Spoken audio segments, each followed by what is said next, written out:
Some secrets don't stay buried because they're dangerous. They stay buried because they're protecting someone. I burned the letter every year on the same night. The same park. The same rusted metal bench overlooking the Charles River. And every year, I told myself it would be the last time. The paper curled at the edges as the flame climbed higher, turning ink into smoke and memories into ash. I watched until the final ember disappeared into the cold October air. Then I whispered the same promise I'd been making for 18 years. No one can ever know. The wind carried the words away before I could regret them. At 28 years old, my life was simple. At least that's what everyone believed. I taught art classes at a community center in Boston. I lived in a small third-floor apartment above a bakery that filled the hallway with the smell of fresh bread every morning. I drove a 10-year-old Honda Civic that rattled whenever I exceeded 60 miles per hour. Nothing about my life suggested mystery. Nothing about me suggested secrets. But appearances can be convincing when you spend nearly 2 decades practicing them. The truth was hidden in a small wooden box beneath my bed. Hidden in old photographs I never showed anyone. Hidden in the nightmares that still woke me at 3 in the morning. Most importantly, hidden in the name I never spoke aloud. The name that belonged to a girl who technically no longer existed. I walked back toward my car as the city lights reflected across the dark water. People laughed nearby. A couple jogged past holding hands. Life moved forward the way it always did. But a strange feeling settled over me that night. A feeling I couldn't explain. Like something was changing beneath the surface. Like a door I'd spent years holding shut had begun to open on its own. My phone buzzed. It was my friend Megan. "Please tell me you're not working late again," she said the moment I answered. I smiled despite myself. "I'm already leaving." "Good. Because if you cancel tomorrow, I'm personally dragging you there." "To what exactly?" "The charity gala." I groaned. "You know I hate those things." "It's one evening, Claire. Free food. Fancy dresses. Rich people pretending they're humble." I laughed softly. "You make a compelling argument." "Besides," she added, "half the city is talking about who's attending. Why would I care?" There was a dramatic pause.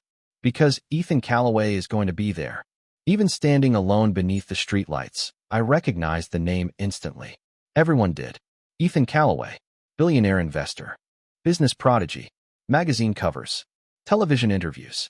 The man who seemed to own half of New England before turning 35. "Still don't care," I said. Liar. Maybe she was right. Not because he was wealthy. Not because he was famous.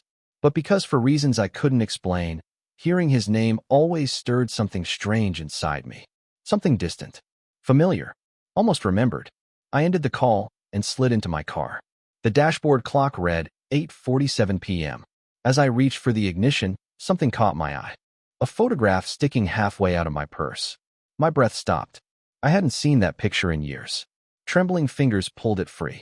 The image had faded with time. 2 children standing beside a lake. One boy, one girl, smiling at a camera that no longer existed. On the back, written in faded blue ink, were 4 words. "If we get separated." My pulse quickened. The rest of the message had been torn away long ago.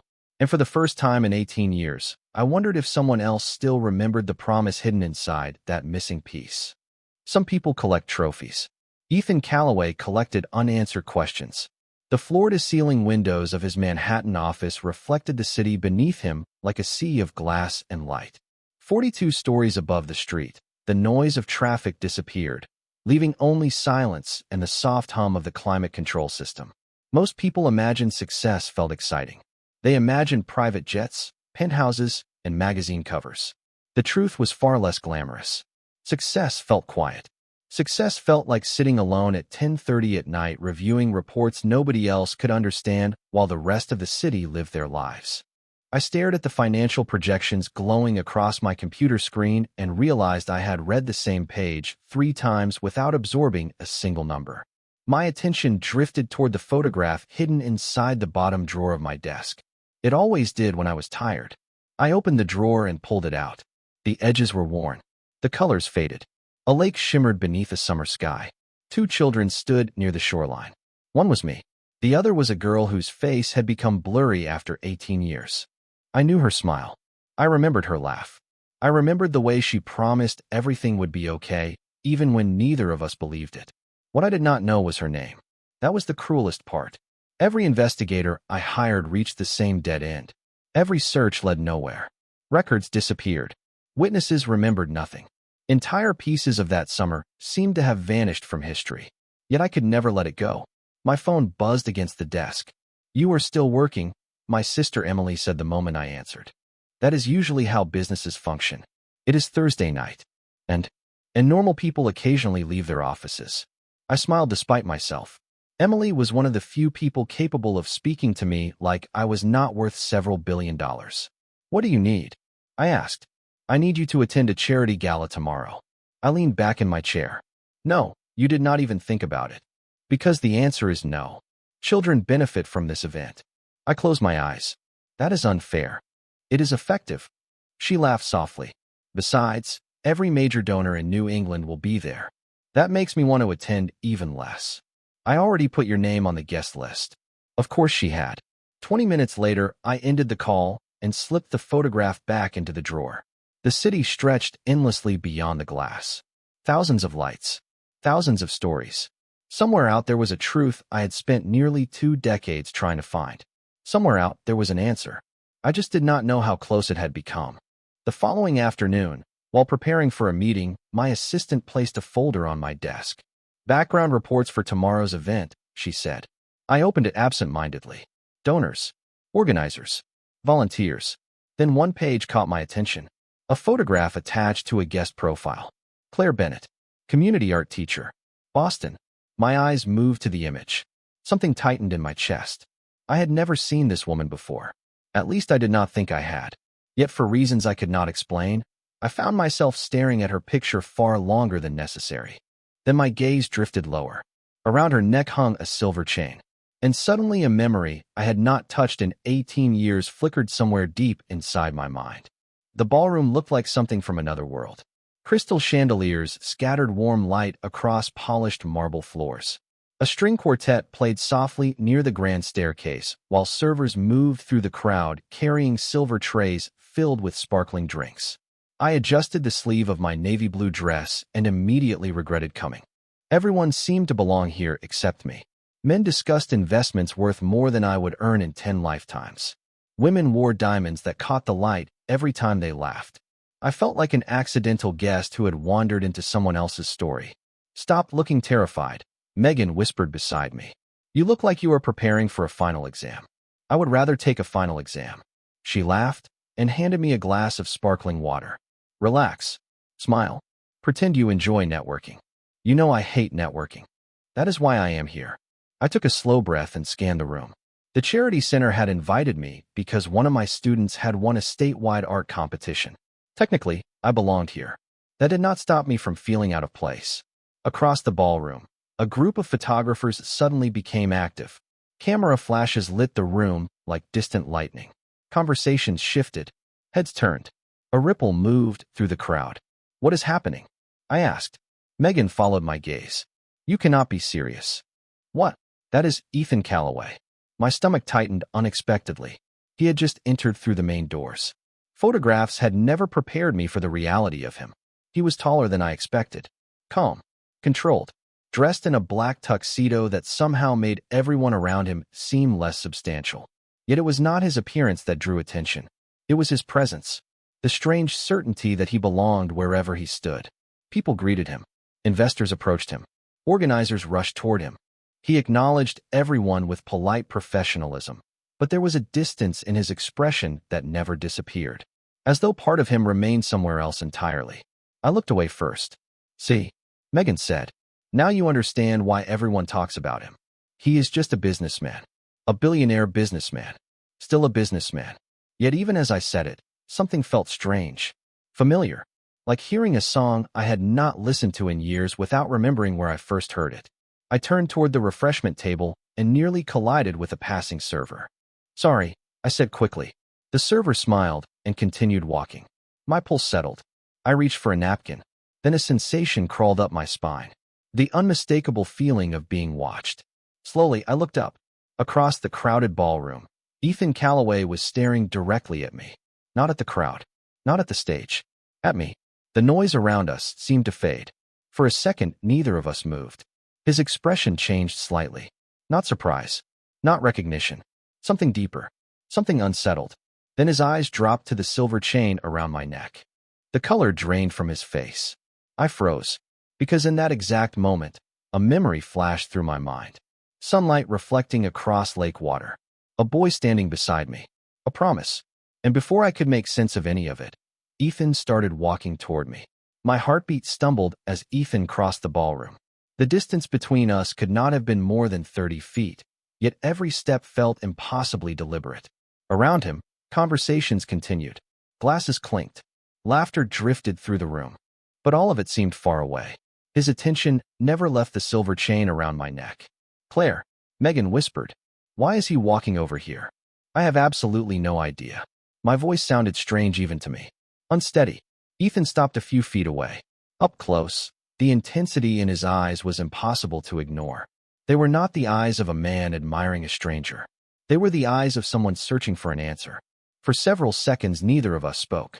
Then his gaze lifted from the necklace to my face. "Miss Bennett?" he asked quietly. The sound of my name in his voice sent an unexpected chill through me. "Yes." He nodded once. "I am Ethan Calloway." As if anyone in America needed that introduction. "I know." The corner of his mouth almost moved. Not quite a smile. "May I ask you something?" I should have said no. Something deep inside me wanted to step back. Wanted to leave before whatever was happening became more complicated. Instead, I found myself nodding. His eyes returned to the necklace. "Where did you get that?" The question landed with surprising force. Instinctively, my fingers moved to the chain. "This?" "Yes. I have had it most of my life." His expression tightened. "Who gave it to you?" The ballroom suddenly felt warmer. "My parents." The answer came automatically. The answer I had given for years. Yet even as I spoke it, uncertainty flickered inside me. Ethan seemed to notice. "Your parents," he repeated. "That is what I was told." Silence stretched between us. He looked as though he wanted to ask more, but was carefully choosing his words. "I apologize if this sounds strange," he said finally. "But I believe I have seen that necklace before." My pulse quickened. That would be impossible. Perhaps. Yet his voice carried no conviction, only confusion. Before either of us could continue, one of the event organizers approached. "Mr. Calloway, they are ready for your speech." The interruption broke whatever invisible thread had formed between us. Ethan glanced toward the stage, clearly annoyed by the timing. Then he looked back at me. "Would you still be here afterward?" The question caught me off guard. "I think so." "Good." For a moment it seemed like he might say something else. Instead he gave a polite nod and stepped away. The crowd immediately absorbed him. I released a breath I had not realized I was holding. "Okay," Megan said the instant he disappeared. "You are explaining everything." "I cannot explain something I do not understand." Billionaires do not walk across ballrooms to discuss jewelry with random art teachers. She had a point. I stared toward the stage where Ethan was greeting donors and sponsors. He looked composed again, perfectly controlled. Yet once, just once, his eyes found mine across the room. The same uneasy recognition flashed between us. Then the lights dimmed for the presentation.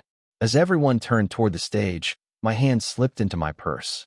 My fingers brushed the old photograph from the night before. A strange feeling settled over me. Because for the first time in 18 years, it no longer felt like the past was staying behind me. It felt like the past had finally found me. The applause lasted nearly a full minute after Ethan finished speaking. Donors smiled. Cameras flashed. People rose from their seats and gathered around him the moment he stepped away from the stage. Yet even from across the ballroom, I could tell his attention was elsewhere. Twice I caught him looking in my direction. Twice he looked away the instant our eyes met. By the time the presentation ended, I was ready to leave. The evening had become far more complicated than I ever intended. "Do not tell me you are escaping already," Megan said as I reached for my purse. "I have fulfilled my social obligations for the year. You have been here less than 3 hours." "Exactly." She rolled her eyes. "Fine, but at least let me grab dessert first." I laughed and followed her toward one of the buffet tables. The crowd had relaxed now that the formal speeches were over. Conversations filled the room again. Music drifted softly from hidden speakers. For a few minutes, everything felt normal. Then I heard my name. "Claire." I turned. Ethan stood beside me. Somehow he had crossed the ballroom without me noticing. Up close, he looked even more distracted than before. Not nervous, not uncertain, focused. like a man trying to solve a puzzle that refused to cooperate. "Mr. Calloway." "Please," he said. "Ethan." Megan looked between us and suddenly remembered an urgent reason to be somewhere else. "I am going to find dessert," she announced before disappearing into the crowd. I almost admired her timing. Ethan watched her leave before returning his attention to me. "I owe you an apology." "For what?" "I was probably too direct earlier." I touched the necklace unconsciously. "You seemed surprised." I was. His honesty caught me off guard. Most wealthy people I had met carefully measured every word. Ethan seemed more interested in answers than appearances. "Do you remember where your parents got it?" he asked. "Not exactly." "Not exactly?" I hesitated. "My parents adopted me when I was very young." Something changed in his expression. Not shock. Recognition. "How young?" "4 years old." The noise around us seemed to fade again. Ethan stared at me for several seconds. Then he slowly exhaled. "I see." But he clearly did not. His mind was racing. I could practically see the questions forming behind his eyes. "Why does this necklace matter?" I asked quietly. He looked away for the first time all evening. Toward the ballroom windows. Toward the city lights beyond the glass. "Because someone I knew a long time ago wore one exactly like it." My heartbeat quickened. "Who?" A strange sadness crossed his face. "I do not know." That answer made no sense. Yet somehow I understood exactly what he meant. Before I could respond, an older woman approached from behind him. Elegant. Silver-haired. Confident. "Ethan," she said warmly. Then she noticed me. Her smile disappeared. Not completely. Just enough. Her eyes locked onto my necklace. The color drained from her face. And in a voice barely above a whisper, she said 4 words that instantly turned my blood cold. "That cannot be possible." The woman standing beside Ethan could not have been older than 60, but there was something commanding about her presence. The room seemed to shift around her. People greeted her with respect. Organizers smiled nervously. Yet none of that mattered. I could not stop staring at the expression on her face. She looked as though she had seen a ghost. "Margaret," Ethan said carefully. "What do you mean?" Her eyes remained fixed on my necklace. For a moment she did not answer. Then she blinked, forcing herself back into the present. "Nothing," she said too quickly. I thought it was something else. It was an obvious lie. Ethan knew it. I knew it. Even Margaret seemed to know it. The silence that followed became uncomfortable. Finally, she offered me a polite smile. "You must be Claire Bennett." "Yes. I have heard wonderful things about your work with children." "Thank you." Her attention drifted back to the necklace again. "That is a beautiful piece." My fingers tightened around the silver chain. It was a gift. Her expression darkened almost imperceptibly. "Yes," she whispered. "I imagine it was." Before I could ask what that meant, another guest approached her with a question about the foundation. The interruption seemed to relieve her. She excused herself almost immediately and disappeared into the crowd. Ethan watched her leave. His jaw tightened. "She knows something," I said. "I know." "About the necklace?" "Maybe." His answer felt frustratingly incomplete, yet he seemed just as unsettled as I was. For several seconds neither of us spoke. Then he glanced toward the ballroom entrance. "Would you mind if we stepped outside for a minute?" Normally I would have refused.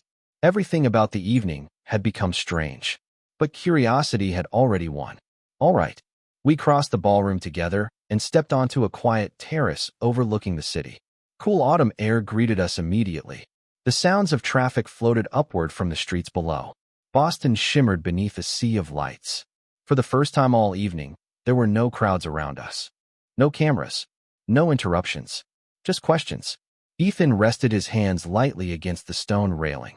"Margaret has been part of my family's foundation for 20 years. And I have never seen her react like that." The uneasiness in his voice surprised me. This was a man accustomed to certainty. Yet tonight's certainty seemed impossible. "You really think she recognized it?" I asked. "I think she recognized something." His eyes met mine. The same way I did. A chill moved through me. But neither of us knows why. Exactly.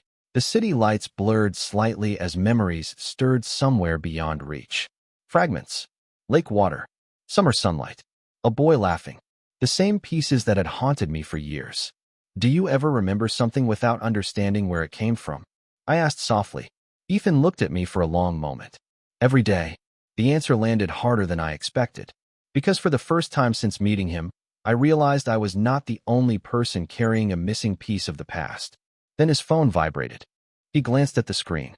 The color drained from his face. "What is it?" I asked. Ethan looked up slowly. "Someone just sent me an old photograph." My pulse quickened. "Of what?" He turned the screen toward me. The breath left my lungs instantly. It was a picture of two children standing beside a lake. One was a young boy. The other was a young girl. And the girl was wearing the exact necklace hanging around my neck.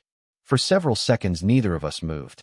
The photograph glowed on Ethan's phone screen beneath the terrace lights, while my mind struggled to process what I was seeing. The image was old, older than the one hidden in my purse. Yet there was no mistake. The girl in the picture wore the same silver necklace resting against my collarbone. My hand rose instinctively to touch it. "Where did this come from?" I whispered. Ethan looked down at the screen. "I do not know." "What do you mean you do not know?" "It was sent from a private number." He opened the message. There was no name attached. No explanation. Just the photograph and a single sentence beneath it. The truth was never lost. My stomach tightened. The cold autumn air suddenly felt much colder. Ethan stared at the message as though willing it to reveal more.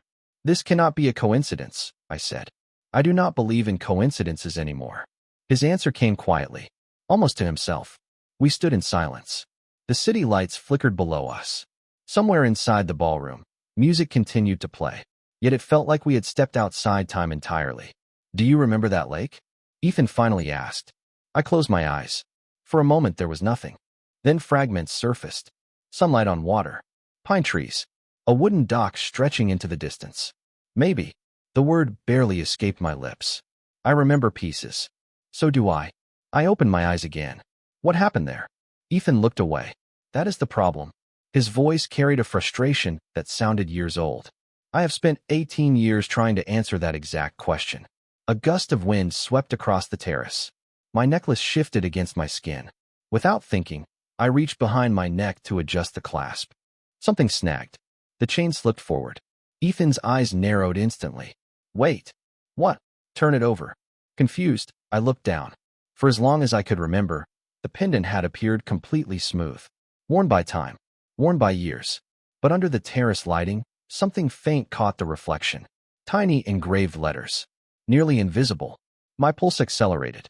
I have never noticed that before. Ethan stepped closer, careful not to invade my space. "Can you read it?" I tilted the pendant toward the light. The engraving was faded, yet the letters slowly became clear. E and C. My breath caught.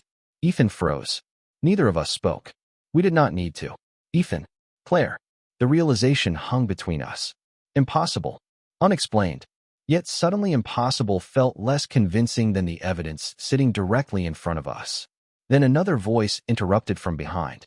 "You should leave this alone." We both turned. Margaret stood near the terrace door. Her expression had changed completely. The warmth from earlier was gone. In its place was concern. Real concern. She looked from me to the necklace and back again. "Some truths do not bring peace," she said softly. "Some truths change everything." Ethan straightened. "Margaret, what do you know?" She hesitated.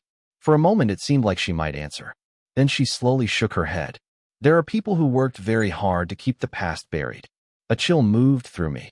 "Why?" Margaret's eyes settled on me. Sadness filled them. "Because if Claire Bennett discovers who she really is, an entire family history will unravel." Margaret's words lingered in the cold air long after she stopped speaking. For a moment, none of us moved.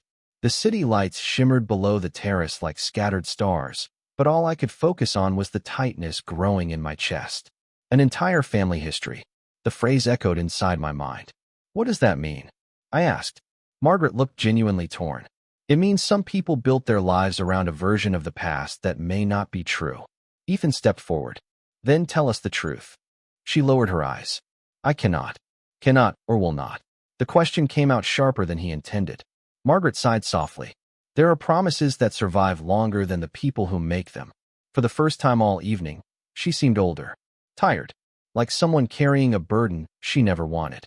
"You deserve answers," she said to me. "But they cannot come from me." Before either of us could stop her, she turned and disappeared through the terrace doors. Silence followed. I stared after her. That was not helpful. Ethan almost laughed. No, it was not. Yet something had changed. We both felt it. The mystery was no longer theoretical. Real people knew something. Real people had been protecting something. My phone suddenly vibrated. The sound startled me. A message from an unknown number. My pulse quickened immediately. Ethan noticed. What is it? I opened the text. There was no greeting, no explanation, just an address in northern New Hampshire and a single sentence beneath it. Asked the woman who ran the lake house. My breath caught. Ethan looked over my shoulder. You received it too? His phone was already in his hand. The exact same message glowed on his screen. Neither of us spoke. The coincidence was impossible. Someone wants us to find the truth, I whispered. Or someone wants us to believe they do. Ethan's voice remained calm, but I could see the calculation behind his eyes. We returned inside the ballroom, yet everything felt different now. The music sounded distant. The conversations blurred together. I was physically present, but mentally I was standing beside that lake 18 years ago, searching memories that refused to fully return. As the evening ended, guests began leaving in groups. Valets moved cars. Organizers thanked donors. Megan finally found me near the entrance. You disappeared for almost an hour, she said. Then she studied my face. Claire, are you okay? I wanted to tell her everything. The photograph. The necklace. Margaret. The mysterious messages. Instead, I simply nodded. I am not sure. For once, she did not push. Outside, the night air carried the scent of rain. Ethan walked with us toward the curb where waiting cars lined the street. Before getting into his vehicle, he stopped beside me. I am going to New Hampshire. The statement was simple. Certain. Tomorrow. I asked. First thing in the morning. I looked down at the address on my phone. A place I had never heard of. Yet somehow it felt familiar. Dangerously familiar. Then I am going too. For the first time that evening, something close to relief crossed Ethan's face. He nodded once. Good. Then he opened his car door. But just before stepping inside, he paused. Claire. Yes. His gaze settled on the necklace around my neck. I have a feeling tomorrow changes everything. And for reasons I could not explain, deep down I knew he was right. The drive to New Hampshire began before sunrise. Gray clouds stretched across the sky while miles of highway disappeared beneath the headlights. I barely slept the night before. Every time I closed my eyes, I saw the photograph. The lake. The necklace. The faded initials hidden on the pendant. Questions followed me like shadows. By the time I reached the address from the message, the morning fog still clung to the trees. The lake appeared exactly as it had in my memories. Quiet. Still. Familiar in ways I could not explain. My hands tightened around the steering wheel. Ethan's black SUV was already parked near a weathered white cottage overlooking the water. He stepped out as I approached. Neither of us smiled. We were too focused on what waited ahead. The cottage looked abandoned at first glance, but a thin stream of smoke drifted from the chimney. Someone lived there. Someone who might finally have answers. Ethan knocked. For several seconds nothing happened. Then the door slowly opened. An elderly woman stood inside. Her silver hair was pulled back neatly. Her eyes moved from Ethan to me. The moment she saw my face, she froze. Her hand rose to her mouth. Oh my goodness, she whispered. My heartbeat accelerated. Ethan noticed it too. You know her? He asked. The woman looked as though she had forgotten how to breathe. I never thought I would see you again. The words were directed at me. Not Ethan. Me. My legs suddenly felt weak. Have we met? I asked. Tears filled her eyes instantly. You were just a little girl. Silence settled over the porch. Even the wind seemed to stop. The woman stepped aside. You both better come in. The cottage smelled like cedar and old books. Photographs covered the walls. Lake scenes. Families. Summer gatherings. Decades of memories frozen in time. The woman introduced herself as Evelyn Harper. She had managed the lake property for years. Long enough to remember things other people wanted forgotten. The message came from you? Ethan asked. Evelyn nodded. I sent the photograph. Why now? Her gaze drifted toward me. Because the truth has waited long enough. My pulse pounded in my ears. Evelyn crossed the room and opened a wooden cabinet. From inside, she removed a small photo album. The cover was worn from age. Carefully, she placed it on the table. Then she opened to the first page. My breath disappeared. Photograph after photograph showed the same two children. Me and Ethan. Fishing from the dock. Running along the shoreline. Sitting beside campfires. Laughing beneath summer skies. Not strangers. Not casual acquaintances. Friends. Close friends. The realization hit me with overwhelming force. I knew him, I whispered. Memories flickered at the edges of my mind. Stronger now. Clearer. Ethan stared at the photographs without speaking. You knew each other every summer, Evelyn said softly. Until the year everything changed. The room fell silent again. Then she turned another page. My heart stopped. A newspaper clipping had been preserved beneath protective plastic. The headline was faded but still readable. Wealthy family's missing daughter found safe after weeks of searching. Beneath the headline was a photograph. A photograph of me. And for the first time in my life, I saw the name I was born with. My eyes locked onto the newspaper clipping. Every sound in the room seemed to disappear. The photograph was unmistakably me. Younger. Smiling. Standing beside a woman and a man I did not recognize. Beneath the picture, printed in faded black ink, was a name I had never seen before. Charlotte Sinclair. My breath caught. That is not possible, I whispered. Evelyn sat quietly across from us. It is. My fingers trembled as I touched the edge of the clipping. Charlotte Sinclair. Not Claire Bennett.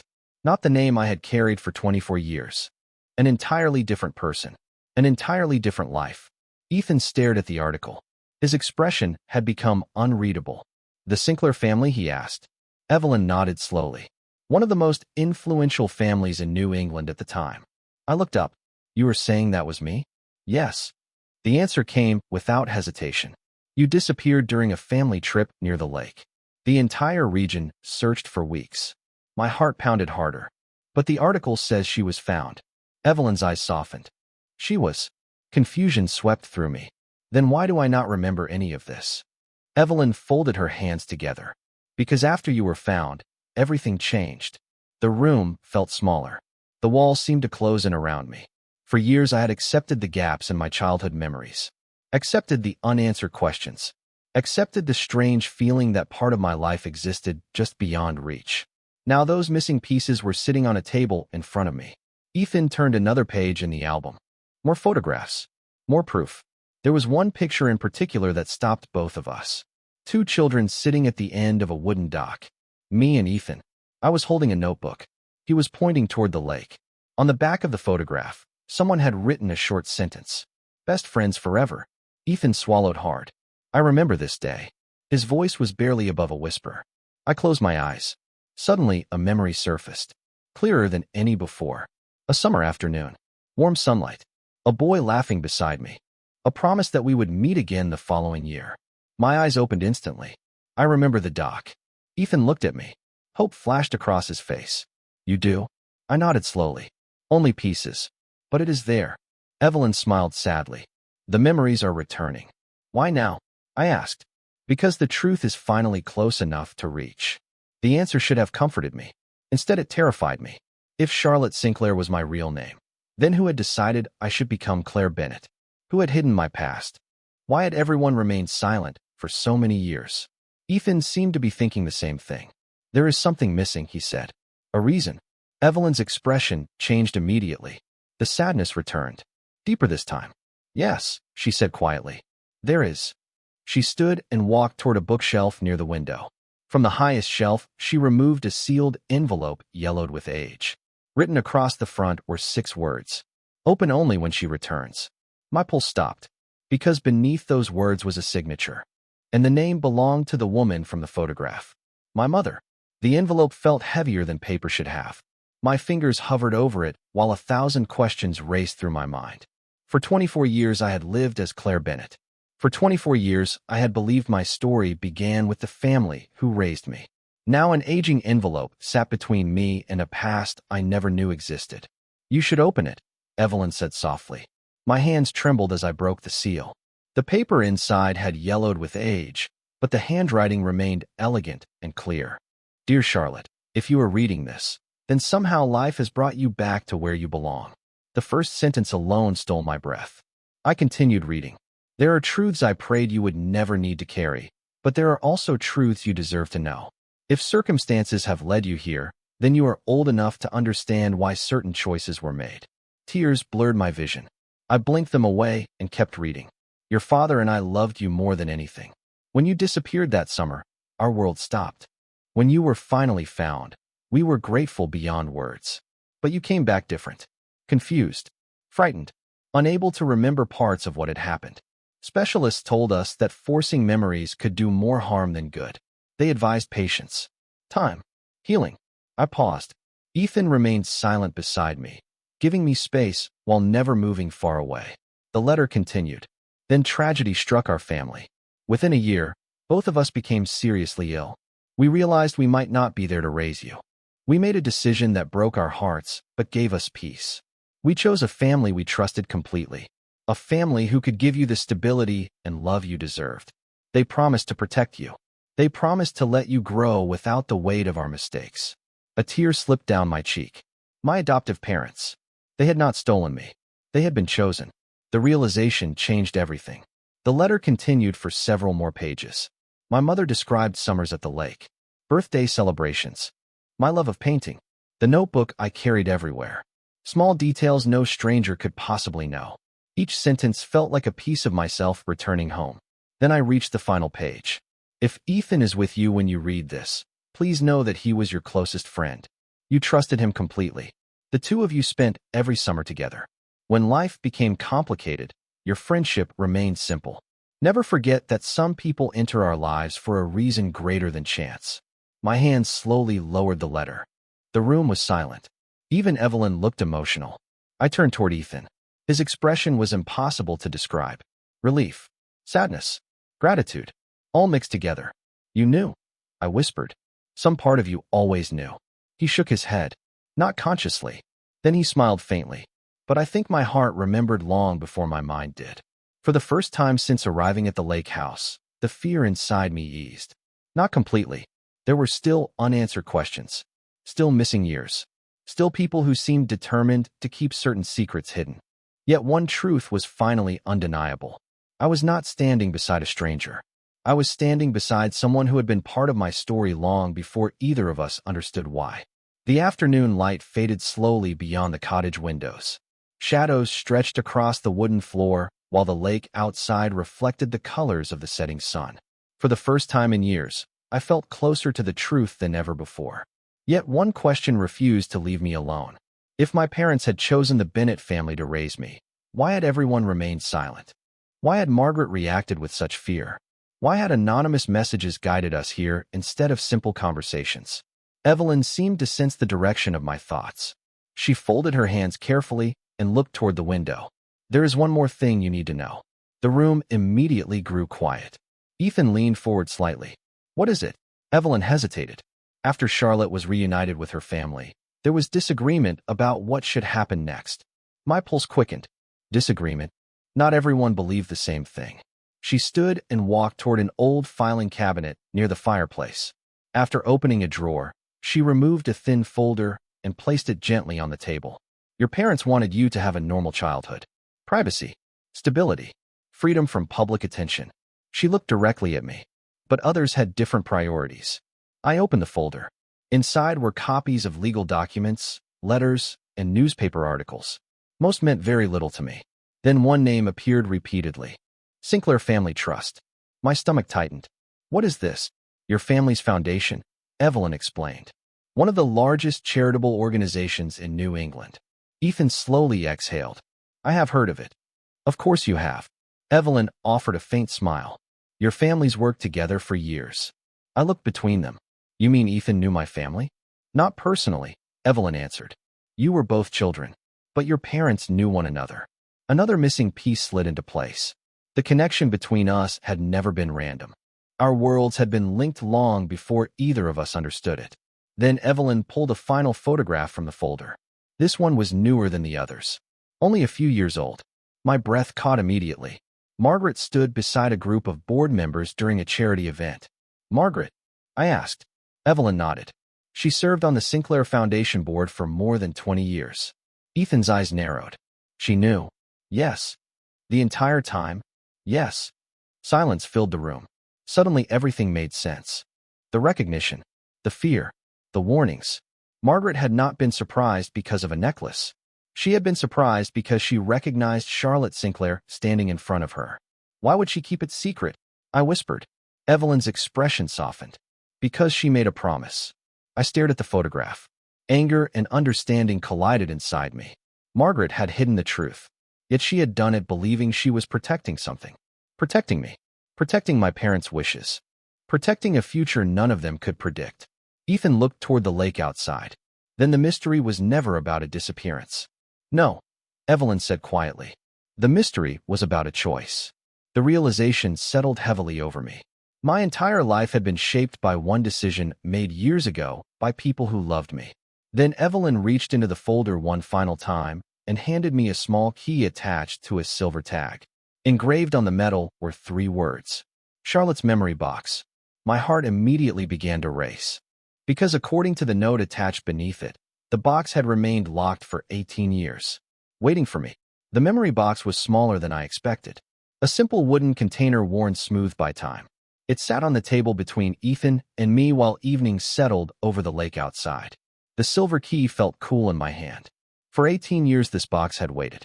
For 18 years pieces of my life had remained hidden inside. Slowly, I inserted the key and turned it. The lock clicked open. My breath caught.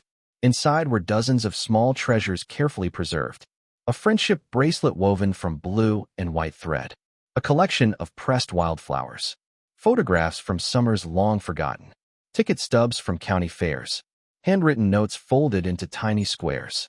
Evidence of a childhood that had once been full of joy. Tears blurred my vision as I lifted each item. These were not the possessions of Charlotte Sinclair or Claire Bennett. They belonged to a little girl simply trying to remember who she was. Then I found a notebook. The same notebook from the photograph on the dock. My hands trembled as I opened it. Most pages contained drawings. Sketches of trees, boats, sunsets over the lake. But near the back, a single entry stopped me cold. The handwriting was childish but clear. Ethan says if we ever get separated, we will find each other here again. I looked up instantly. Ethan was already staring at the page. Neither of us spoke. We did not need to. The promise had survived even when our memories had not. I turned another page. There was one final note written in larger letters. Best friends always find their way home. The room fell silent. Outside, the last sunlight disappeared beyond the trees. For the first time since this journey began, there were no more mysteries hiding in the shadows. No secret enemies. No lost fortunes. No dramatic conspiracies. Only a family that had loved a little girl enough to protect her future. Only adoptive parents who had kept their promise. Only friends who had been separated by time and reunited by fate. Sometimes the greatest truths are not shocking. Sometimes they are simply beautiful. Several weeks later, I returned to Boston carrying both names with me. Claire Bennett, Charlotte Sinclair. Neither erased the other. Both were part of who I had become. The Sinclair Foundation established an arts program at the community center where I taught. Not because I was an heir, not because of family history, but because it was work I genuinely loved. Margaret visited one afternoon. We talked for hours. There were tears. There were apologies. There was forgiveness. And somehow that felt more important than answers. As for Ethan, he became a regular part of my life. Not because of old photographs or childhood memories. Because every day we chose to remain in each other's story. 1 year after opening the memory box, we returned to the lake together.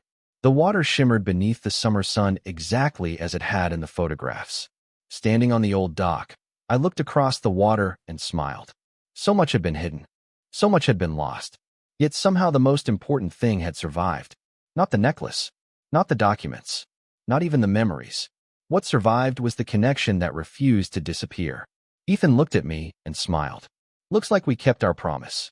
I glanced toward the horizon where the lake met the sky. Then I squeezed his hand gently. We finally found our way home.